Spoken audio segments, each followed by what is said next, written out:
Why, hello there, Vicky. Have you given any consideration to my offer of moving in with you at all? I might be in good health now. But it's been 3 years since my husband passed away. And I think it's time you started giving my future some serious thought. Good evening, Tina. Regarding your offer of moving in with us. To be honest with you, we have enough on our plate right now without having an extra person living with us. I just don't think it's feasible for us. At least for the time being. I know you're my mother-in-law, and I'd love to help you out, but I'm sorry. Excuse me? James told me you quit your part-time job recently. If you're going to live with us, we did make it pretty clear you'd at least have to be working part-time. You remember we discussed this before, right? Why should I have to work to be allowed to live with my son and his wife? And really, this is rich. You don't have a job and are living entirely on James' dime yourself. So surely you're not in a position to be telling me to look for a job. Huh? What? I can assure you, I most definitely do have a job. Fine. So you have some crummy little part-time job at a convenience store. Wow. Amazing. Do you want a medal? Where are you getting your info from? I work full-time and not at a convenience store. Anyway, the only reason I quit my job in the first place was so I could live with you two. Huh? What? Keeping my job would have been difficult after I moved in with you.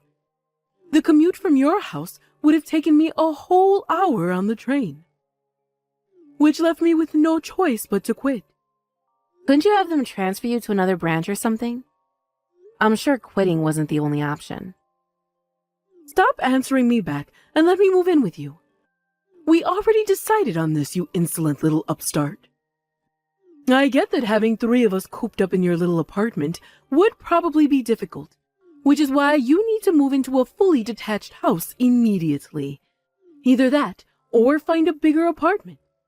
The bottom line is, it's time for you and my son to move somewhere bigger to accommodate me. What the hell? Quit making our decisions for us. You have no right to do this. In terms of space, at the very least, we'll be needing a big, roomy living area. A nice, spacious kitchen. 2 bedrooms, 2 bathrooms. I'll need my own private one. And a garden for me to relax in. Whoa! Slow down. We never even agreed to have you live with us in the first place. You do know that, right? I will not be answered back to, Missy.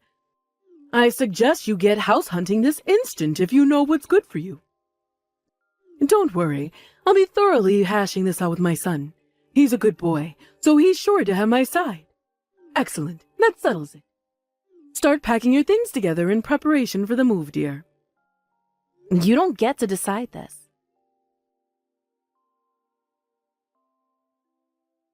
Tina, was it you? Did you forge my letter of resignation and send it to my boss? Ah, I see it already arrived. You have got to be freaking kidding me. God damn it, I knew it was you. What do you think you're playing at? Why the hell would you do such a thing? Simple. Now you have no choice but to live with me. Don't be ridiculous. That resignation letter was obviously never going to be considered valid. Excuse me? Why not? Wow, you're actually surprised? Did you actually think my company was going to take a resignation letter that obviously wasn't written by me? Seriously? Besides, do you have any idea what would happen to us if I quit my job? Nothing worth worrying about, I'm sure. You could just find another job after the move. It might be difficult to find something full-time, but I'm sure there are any number of part-time jobs where they'd welcome you with open arms. You make it sound like such a walk in the park. Do you really think we have enough savings to support ourselves through something like that? Our financial situation isn't as peachy as you seem to think it is. Huh? I've already said this to James countless times, but you seem to have zero concept of the financial difficulties people are facing these days.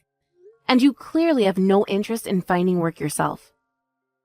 I want you to start thinking more seriously about the future and find a job of your own. If you're serious about wanting to move in with us, then that needs to happen first. Vicky, oh my goodness. Are you really that wasteful with your spending? What? You should be able to get by comfortably just on James' salary alone. The fact that you're still struggling even though you work a full-time job yourself, on top of James' sizable pay packet, can only mean one thing. You're blowing all the money on frivolous crap. Wait, what? What makes you think we could get by on James's salary alone? Do you actually know how much he makes? Of course I do. He told me himself. And you think the three of us could get by on that with me quitting my job and you not working at all? Are you serious? Of course I'm serious. But it would appear that you'd have to rein in your excessive spending habit first. Excessive? I'm the least excessive spender there is. If anything, I've done nothing but restrict my spending for as long as I can remember.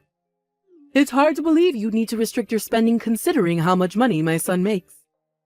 That alone tells me all I need to know. Tina, listen to me. I don't feel like we're on the same page here. Do you really know how much money James makes? Yes, like I just said, he told me himself. Are you sure your financial sense isn't a bit off? I should be asking you that. I think my financial sense is just as solid as it gets, actually. I spend a lot of time budgeting and thinking about this stuff, you know. Good grief, young lady. You're impossible. You're so devoid of anything resembling common sense.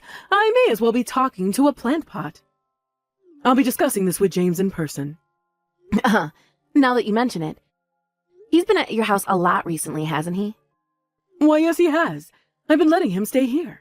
He hasn't been replying to my messages at all. Do you have any idea why that might be? Because I'm not letting him, obviously. Think about it. You've done nothing but pile doubt and negativity in our discussions about me moving in with the two of you. So I decided it was best not to let you keep sticking your nose in as we move things forward. Jeez, Tina, are you kidding me? How many times do I have to tell you? Stop making decisions that aren't yours to make. James is my husband, and we need to discuss these kinds of things as a couple. If I was to respect your opinion, we'd never get anywhere. I'll be in touch again when me and James have ironed out the finer details of the moving in arrangement. Oh, no, you won't. And mark my words, Missy, when I finally move in with you, I'll be giving you an arduous course of strict wife training to instill in you the womanly discipline you sorely lack in. Prepare yourself, because the gravy train's about to reach its final stop. Hey, sis, it's been a while. It's now a good time. Oh, hey, Gavin. You're right, it's been ages. What's up? Well, as you know, I've been on work transfer in New York for a while now, but I thought I'd head back to town for a little surprise homecoming to see you again since it's been so long. Anyway, I tried getting into my house while I was in town. Oh, you did? Vicky, this might sound like a weird question. Did someone steal my house? Excuse me? What kind of question is that? I stopped by the house so I could check on and do some routine maintenance, stuff like clearing the weeds from the garden, cleaning the inside, and checking if any repairs needed doing. But when I got there, it kind of looked like someone else was living there. What? We have to call the cops. Right? That was my first thought too, but when I asked around some of the folk in town, they told me that the woman living there knocked on all the doors last week and introduced herself as the new neighbor. Apparently she's called Tina, and she claims to be the mother of a certain James? James is your husband, right? What the? I did think it was a little crazy. But I thought I should let you know what was going on before I called the cops, since you have one of the keys to the house. You have any idea what's going on here? God damn it. Give me a minute, okay? I need to check something.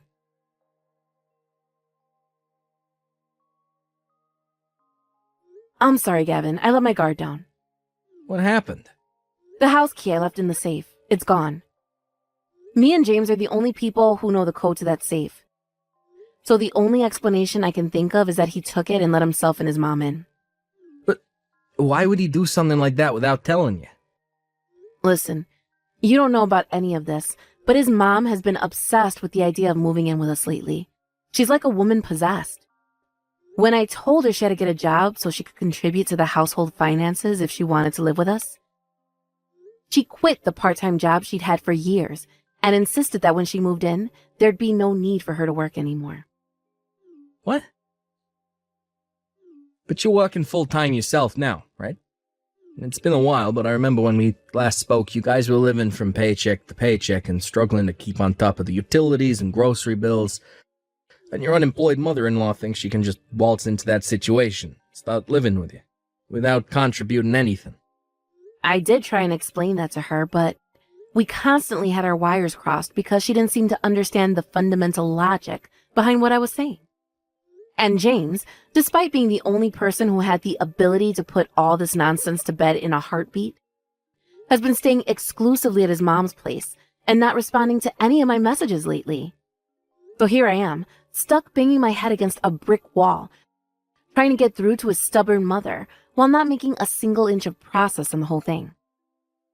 Huh. I see. So, basically, your mom-in-law, for some inexplicable reason, became obsessed with the idea of living in my house. I completely ignored everything you said to her about why that wasn't going to be possible, and then used covert measures to catch you off guard and move in without your permission. Pretty convenient for her that I, the actual owner of the house, have been out of town for 3 years on a company transfer from the other side of the country, huh? Your husband does know it's mine, right? Which means I can only conclude they intentionally use my absence to their advantage. Yep. Bingo. I'm pretty sure everything you just said hit the nail on the head. Or at the very least, James does know the house belongs to you. Whether he told his mom that or not remains to be seen. But the bottom line is, it does sound like they're both living there now. I'm so sorry, Gavin. I let you down. I had no idea my unhinged mother-in-law would set her sights on your house like this. It's not your fault, Vic. Don't sweat it. But what do you think I should do about it? Where are you right now? At my buddy's place. He's happy to let me stay here until we get whatever this crap is resolved. So don't worry about me. Got it. I'll try messaging Tina again. Depending on how she responds, we may be forced to take extreme measures.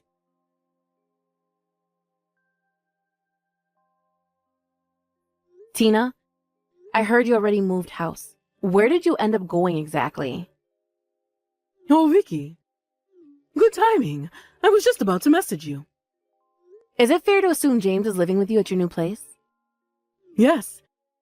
You're far too lacking in common sense, and we're being far too stubborn for there to be any use in talking to you. So I decided to teach you a little lesson before we all moved in together. Oh, that's funny. I don't seem to remember anything that would warrant me needing to be taught any lessons. Gah, here we go again. Quit playing dumb. If you insist on persisting with this selfish insolence, me and my son will be forced to consider divorce. I suggest you tread very carefully if you value your marriage to James, young lady. I don't remember doing anything that would warrant being divorced. Stop answering me back. Gah, you think you're so clever, don't you? If not for my son, you wouldn't even have a roof over your head, food on the table, or clothes on your back. Don't bite the hand that feeds you, Missy, or it'll be the last thing you ever do. Ah, I see. So you think he's the one providing for me? Why, yes, of course. If you won't show your husband and his $7,000 per month salary the respect he deserves, he doesn't need you in his life. Wait, what? $7,000 a month? If you don't like the thought of him washing his hands of you, then I suggest you apologize to me and let me live with you. Of course, I'll let you tell you where the new house is after that. If you get on your knees, apologize, and let me live with you, I'll tell you where our new house is. Oh man, you're even more detached from reality than I thought. Wait, did you just tell me to get down on my knees and apologize over text message? What do you want, a picture? Yep, a picture will do just fine. I'll even give you the time to clean the floor beforehand so you don't get dirty. Aren't I kind? That one's gonna have to be a no. What? You dare to defy me? But why?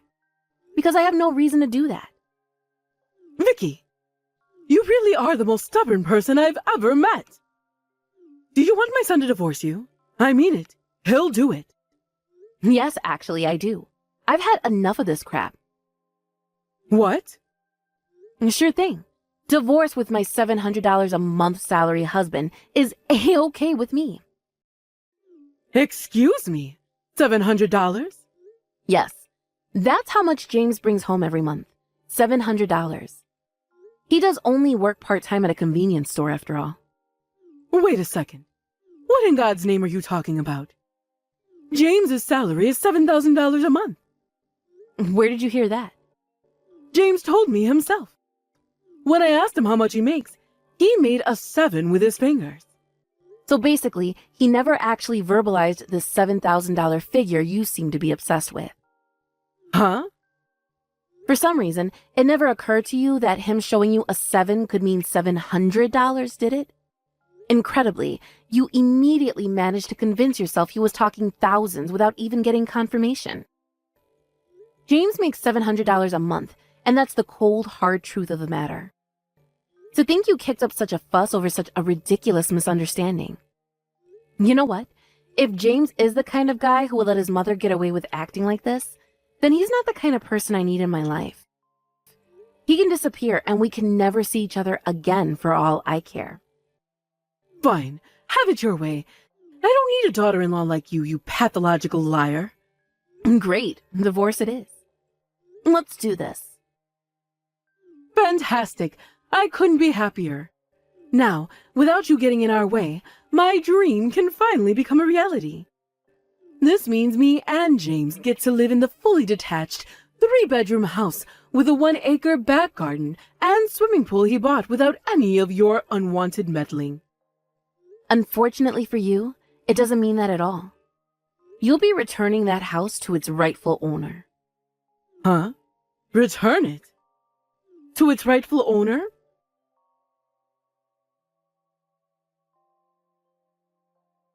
Vicky, what in heaven's name is going on here? Explain yourself. Your brother just showed up and told me to get out of our new house. Ah, he finally arrived then. So you do know about this then? What's going on? What's going on? Is you and James are living in my brother's house without permission. Excuse me? My brother Gavin always dreamed of owning his own home from a young age. He was so committed that he worked super hard to save up the money with a bunch of part-time jobs, starting when he was 16 in high school. 10 years later, he finally realized his dream of buying a house as a single 26-year-old guy. Pretty impressive, right? Anyway, to cut a long story short, that's the house you and James are currently living in illegally. What? What are you talking about? However, in a stroke of unfortunate timing, Gavin's workplace put him on a 3-year work transfer to a company HQ in New York a week after he bought it. So he never actually got the chance to move in. He left me with a spare key so I could check in on the place every now and then while he was away. But it would appear James took it from the safe behind my back. What the? I have no idea what James told you. But the real owner of that house is my brother. When he came back home to carry out his routine maintenance of clearing the weeds out in the garden, cleaning the place up, and checking for repairs, he realized someone was living there. Obviously, he was going to tell you to get the hell out, given you're a complete stranger to him and are living in his house illegally. Oh my God. What the hell am I supposed to do now? How about you just get the hell out like my brother told you to? There's no way you can worm your way out of this one, and we'll be forced to take extreme measures if you do anything stupid, like try to hole yourself up in there. So it's obvious your only solution is to get out and find somewhere else to stay. No, wait. You have to tell your brother. You have to tell him to give this house to me and James. What? You're my husband's wife, which makes me your mother-in-law, which means you have a sworn duty to do exactly as I tell you at all times, with no questions asked. Hey, Tina, the Stone Age called. It wants its worldview back. Anyway, none of what you're saying makes any sense. Me and James aren't even married anymore. What? I just got done handing them in. The divorce papers, that is. You did what? But James didn't even sign them. Oh, how little you know. Actually, he signed them ages ago. What are you talking about? He quit his company half a year ago without saying a word to me about it. Huh? This is the first I've heard of it. I was annoyed with him, but at the same time, I knew he could hardly just walk in and get his job back. So I had no choice but to find full-time work myself to keep us afloat with the bills in the meantime. There was no way I was going to let him sit around on the sofa eating potato chips all day. So I told him to find a part-time work while looking for something with more hours. But a whole month later, and he still hadn't shown any sign of seriously looking for full-time work. He did get a part-time job at a convenience store, and he did occasionally find day labor jobs here and there. But other than that, he spent all his time at home playing his stupid mobile games and eating junk food. I knew we couldn't go on like that. So I told him if he hadn't found another full-time job within the next 5 months, we were getting a divorce. And made him sign a set of divorce papers in case the day came when I had to hand them in. His time ran out, so I divorced him. Pretty simple, really. Do you understand now? Oh my god. Does that mean the $700 a month you were talking about? Does that mean that's his actual salary? Why not ask him yourself? And try getting him to say the answer this time. Me and James are strangers now, so it's not my place to be discussing his finances with you. Oh, Oh, and one more thing. My brother called the cops on you. the cops! Obviously. You're living in a complete stranger's house without permission. Do I really have to tell you that's against the law? Hurry up and get out of my brother's house, you deranged weirdo. I have nothing more to say to you. Vicky, no! Please! I'm begging you! Goodbye.